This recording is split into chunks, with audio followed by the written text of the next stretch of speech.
Welcome back to V2K Photography. Nikon Z6 Mark II. But first things first, let's look at the autofocus performance. Right out of the box, I see significant improvement in the continuous autofocus tracking. I've been a Z6 user for almost 1.5 years and I know its shortcomings. So when I see something different, it grabs my attention immediately. You see it for yourself. The face tracking was enabled in full area mode in continuous autofocus. Shot with normal speed and normal tracking sensitivity, the camera sticks to the subject's face quite well, and when the subject is close enough, the eye autofocus takes over.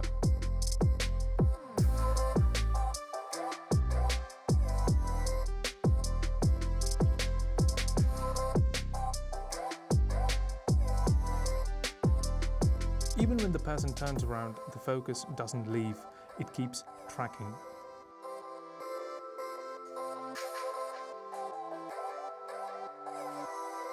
Alright, let's talk about subject tracking now. These were done on moving vehicles. The autofocus seems to be keeping up with the subjects pretty well. I was using the 7200 VR version 2 lens with the FTZ adapter. The focus performs pretty decently when it comes to subjects that move predictably.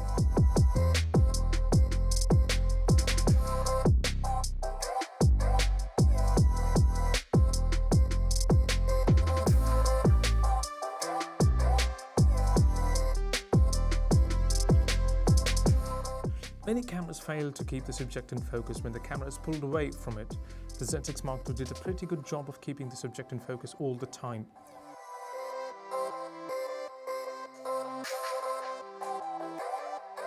Good, right? So let's do some low light focusing. I'm not going to talk at all, just you watch and decide for yourself.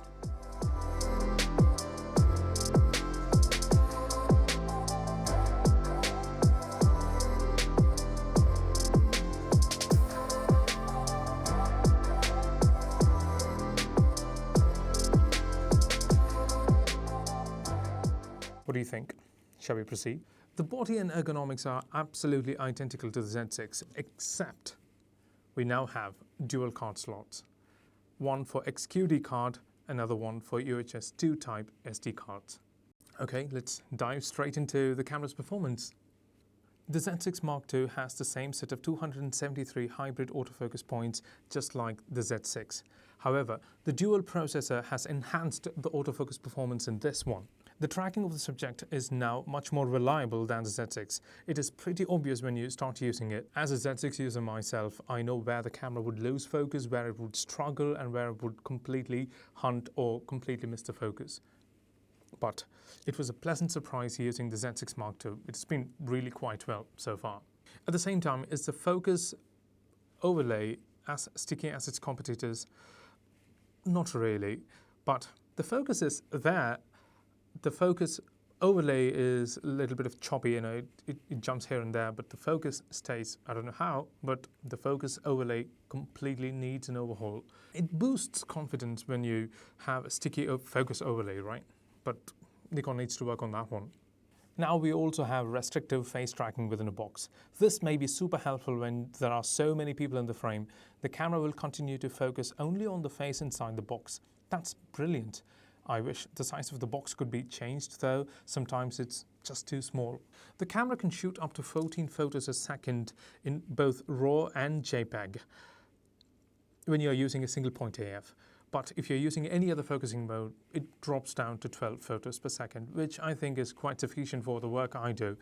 In high plus mode though, we only get 12-bit RAW files, not 14-bit. 12-bit RAW files are not bad. They're not as good as 14-bit. It doesn't have the color data or the brightness data as the 14-bit RAW files. 12-bit is still pretty usable, but just keep that in mind. High plus mode will only give you 12-bit RAW images. And the flash sync now also works with high plus mode. That's good news. When it comes to the focus tracking performance in high plus mode, the camera does pretty well. If the subject moves in a predictable manner, the camera does fantastic. But for animals or birds or even kids running around here and there, that sort of randomness is not good or a strong suit for this camera yet. So Nikon has to improve the autofocus performance in that aspect alone. Fast tracking is still a bit behind. But other than that, everything is fantastic. The buffer can hold up to 200 JPEG images and 80 RAW photos. Pretty decent sized buffer in my opinion. The dynamic range on this one is you can recover one-stop highlight information, but when it comes to shadow information, you can recover up to 4.5 to 5 stops of information. So highlight recovery is not really that good, but shadow recovery is fantastic. It's phenomenal. You can really pull data back 4.5 stops or 5 stops. I don't see a reason why you should underexpose so much, but if the highlight on your subject is too bright and you have such a huge contrast ratio, maybe expose for the brightest highlight and then try pulling the data back from the shadows. Nikon has advertised 5 stops of IBIS, and I could easily achieve 4 stops of IBIS when I followed the reciprocal shutter speed rule. Okay, let's talk about the videography aspects on this camera. The autofocus performance, eye tracking and face tracking, this is where Nikon was very unreliable all these days, even after the launch of Z6. There were so many firmware updates, even though they did not claim to be autofocus improvements, we still saw a lot of improvement firmware after firmware. But now with the Z6 Mark II, we have a really usable autofocus system when it comes to videos. The autofocus is reliable, smooth, confident, and consistent.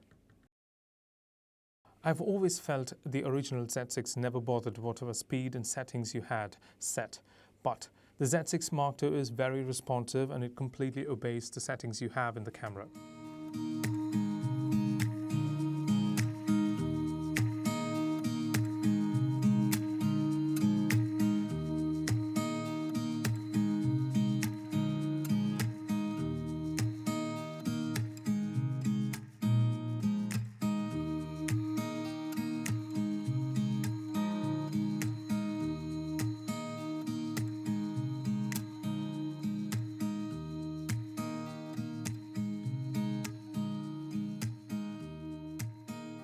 With the native Z-mount lenses, the focus transition speed can be easily modified according to your needs. But with the FTZ adapter though, it's still snappy in most of the situations. It doesn't really bother about the settings you have inside the camera. It's still the same. When you touch the focus on something else, it just jumps immediately to that point. It's snappy. Right now, we can record 4K in 30p. 4K is the maximum resolution on this camera when it comes to videos. The files look really rich with 144 megabits per second bitrate. We still don't have internal N-Log recording enabled in this camera. We have XQD cards. We have XQD card support in this camera. We have CF Express B type card support in this camera, but we still don't have any sort of 10-bit internal recording, nor even 8-bit N-Log recording in this camera. Nikon, please fix that. Please.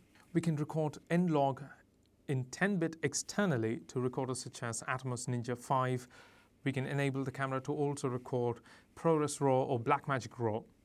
And also, we are going to get a firmware update for 4K 60p, but it comes with a 1.5 times crop. That is not a big problem in my opinion, because most of the feature films we have seen so far are shot on Super 35 format. So 1.5 times crop on a full frame sensor is Super 35. So I don't think it's a problem at all. The Z6 II can shoot full HD up to 120p with autofocus. It is the same as the original Z6. But Nikon, if you are listening, please, please, please get rid of the AFF mode. AFC is sufficient. AFF mode is the mode which tracks continuously, whereas AFC literally means autofocus continuous. So I don't think there is a need for AFF. The real problem is, let me put it this way, when you use the native lenses, FTZ adapter anyway doesn't even bother whatever settings you have. So when you have the native lens and when you are recording a video, this is what happens. When you are in AFF mode, you keep tracking the subject. If you want to shift the focus from one subject to another subject, you need to tap on the touchscreen, right? You need to touch on the new subject and the transition happens. But the transition is very snappy, even with the native lenses. If you need the transition to be really smooth and cinematic, you need to be inside the AFC mode. But when you're already recording something with a live tracking on, you can't change from AFF to AFC with a button click. That should not be the case. At least AFF should respond the way AFC does, or we should just get rid of AFF and only have AFC, have the functionality of AFF in AFC and completely get rid of AFF. We don't need AFF. AFC literally means continuous tracking, so I don't think AFF should ever exist. Nikon, please fix this. Please, please. The Z6 costs $2,000, and for this price point, I think the camera is a really good value for money. We're also going to get 4K 60p firmware this month with autofocus. And with all the autofocus improvements, I don't think anything holds it back from using it in professional environments such as weddings for both photography and videography. If you thought of waiting until the second generation of cameras come out in Nikon, I think it's a good time to go ahead. If you're a fan of Nikon files, colors, rendition, this camera is an excellent value. I'll see you all in the next video. Until then, bye-bye.